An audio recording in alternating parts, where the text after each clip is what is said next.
Hey there, BookTube, Noah, everyone who reads and must converses the channel. Thanks for coming back by for Sundays with Borges. Sundays with Borges, a little bit of a different installment this Sunday. I'm going to go through some of Borges' poetry. This is selected poems of Jorge Luis Borges. What an awesome edition, right? I love this book. Love this edition. And one of the only, maybe the only, other than my first edition Book of Sand, this is the only Jorge Luis Borges that I have in a hardcover. It's hard to find Borges in hardcover because whoever has them isn't getting rid of them, right? Isn't letting them go. I love to read out loud and I love to do this kind of thing, but I don't necessarily like to put poetry out on my channel because it is so subjective, right? Subjective on all sides. The poet is a lot of times bearing himself very openly and to a very to the depths with very little in between the reader and the poet.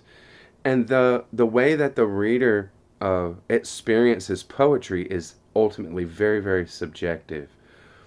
Images and turns of phrase mean what they mean because the reader is imparting that meaning to the words, right? And the depth is like the common denominator between the poet and the reader.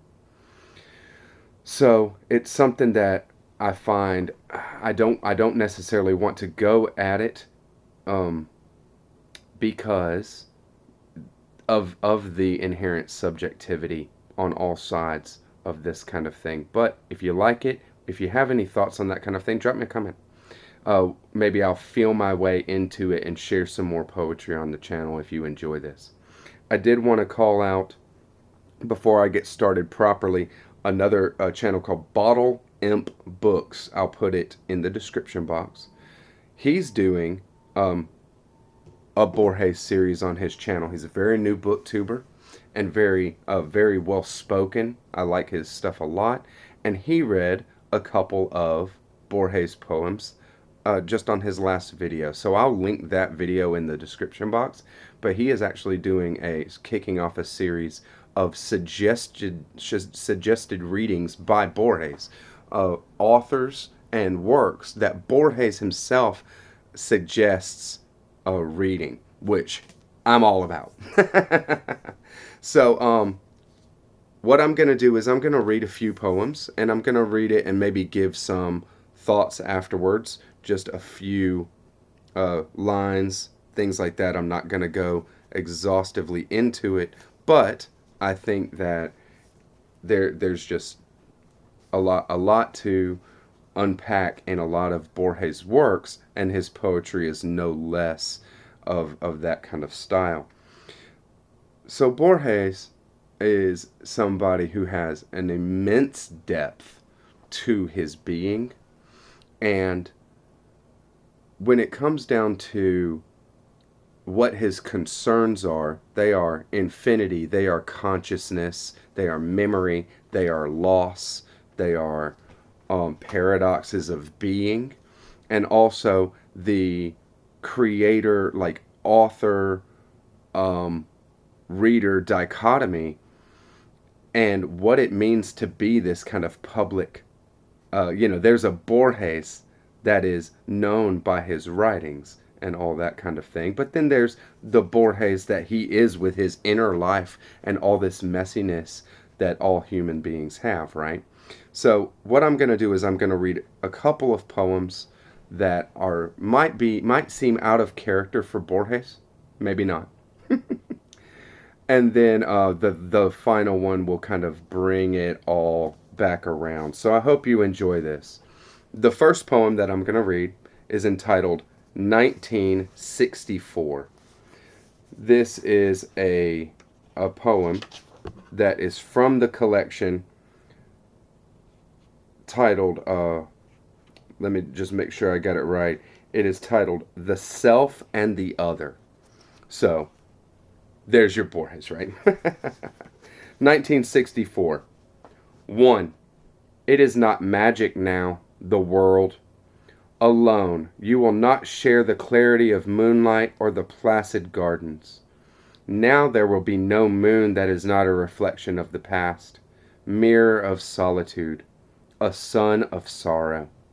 Goodbye now to the touch of hands and bodies that love brought close together. Now you have only your loyal memories and the empty days.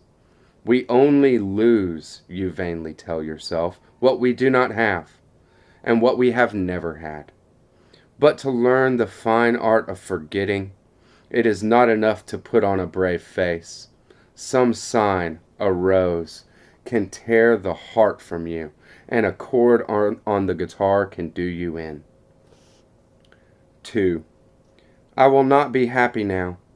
It may not matter. There are so many more things in the world. Any random instant is as crowded and as varied as the sea. A life is brief, and though the hours seem long, there is another dark mystery that lies in wait for us. Death. That other sea, that other arrow that frees us from the sun, the moon, and love. The happiness you gave me once and later took back from me will be obliterated. That which was everything must turn into nothing. I only keep the taste of my own sadness and a vain urge that turns me to the south side, to a certain corner there, a certain door. So, loss, right? Loss, maybe loneliness, but more just loss in seeing these things, the moon, the house, things like that. In seeing those things is reminded of what is not there. Better to love and have lost than never to have loved at all, right? We might say. And I think Borges is optimistic enough that he would agree with that. But that provides a very small succor for somebody who is going through it.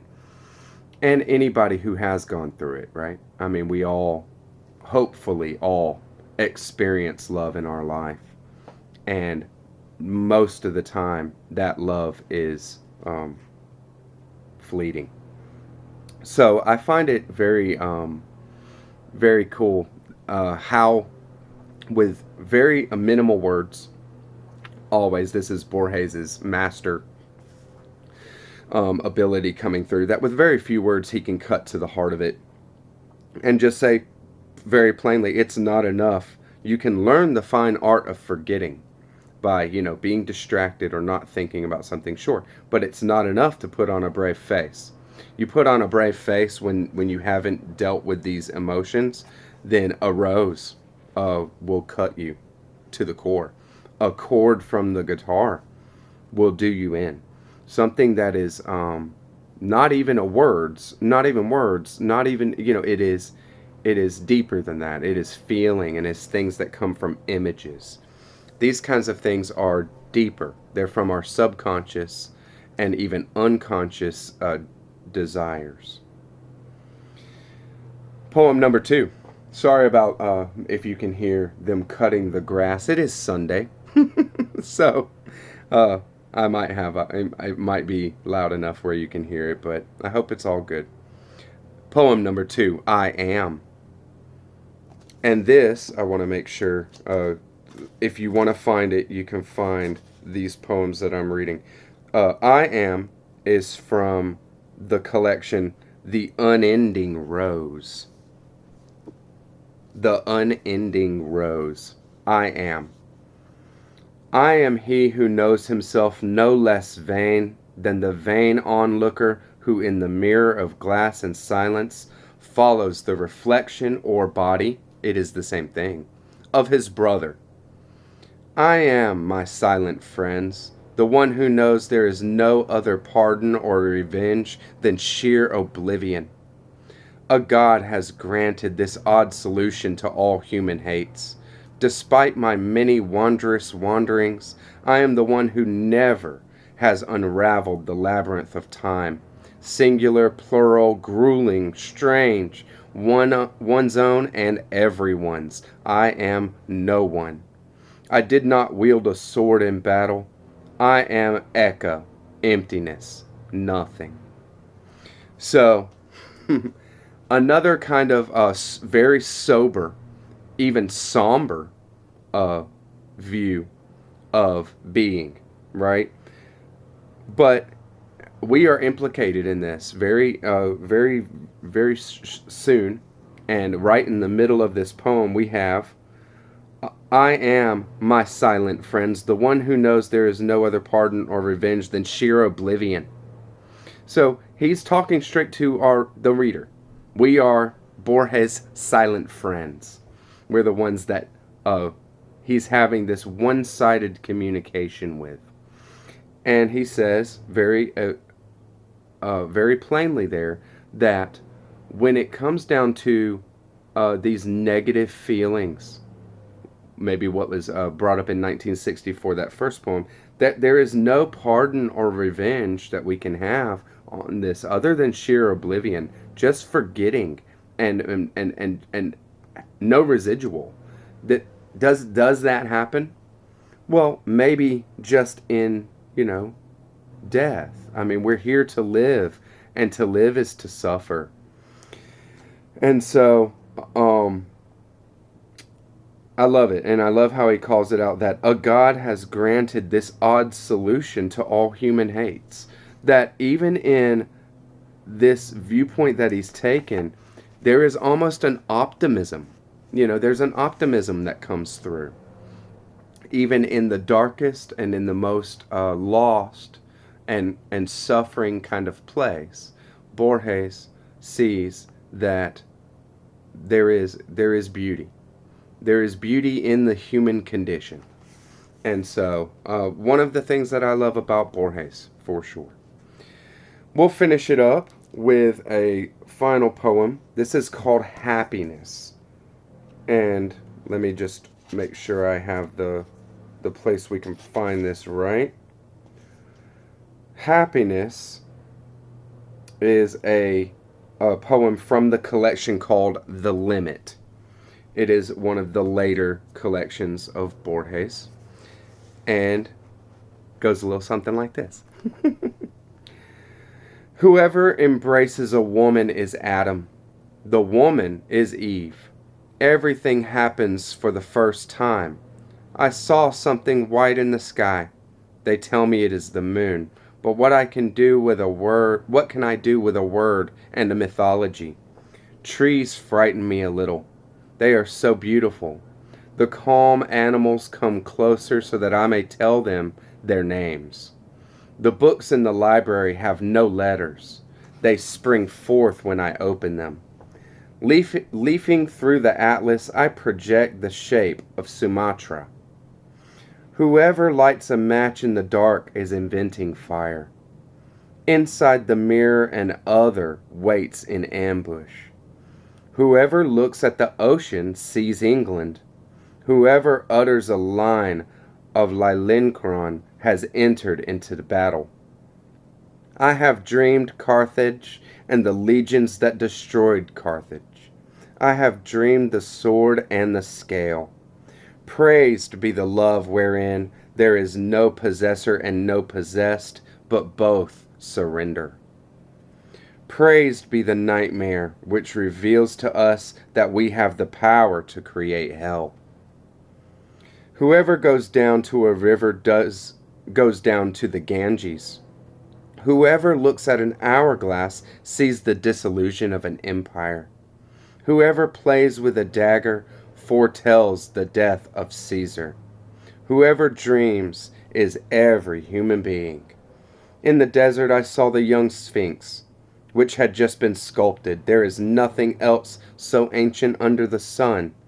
Everything happens for the first time, but in a way that is eternal.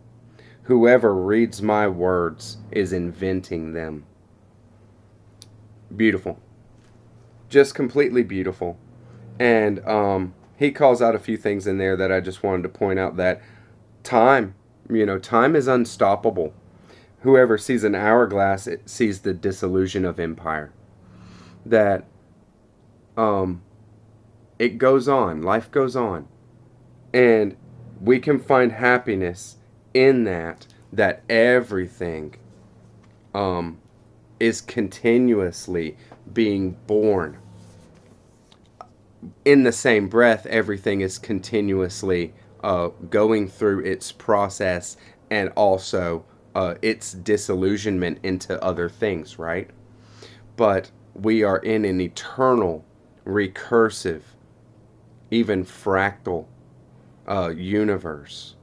And the mind is the operant power. And somebody who is embracing that power is embracing themselves. And Borges loved that and loved to call that out. So thank you very much, BookTube.